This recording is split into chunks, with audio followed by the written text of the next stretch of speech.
തൃശൂർ ചേലക്കര കിള്ളിമംഗലത്ത് കുരിശുപള്ളിയിൽ മോഷണം. മുല്ലക്കൽ ചീർപ്പ് പ്രദേശത്തെ കുരിശുപള്ളിയിലെ വലിയ കുരിശ് നിലവിളക്കാണ് മോഷണം പോയത്.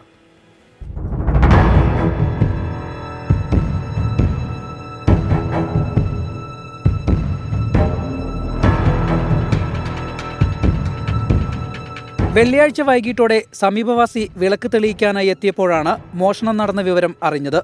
ഉടൻ തന്നെ നാട്ടുകാരെയും പോലീസിനെയും വിവരമറിയിക്കുകയായിരുന്നു. ഇന്നലെ വൈകുന്നേരം ഒരു 5:45-6 മണിയായി കാണും. അന്നേരം അങ്ങനെ ലൈറ്റ് ഇടാൻ വന്നപ്പോഴാണ് സംഭവം അറിയണത്. ഇത് എന്ന് പോയി എങ്ങനെയാണെന്നുള്ളത് ഞങ്ങൾക്കൊന്നും കൃത്യമായിട്ട് പറയാൻ പറ്റില്ല.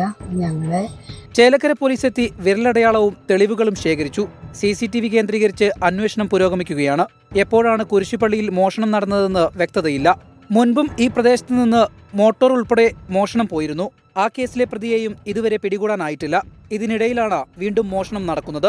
24 തൃശൂർ.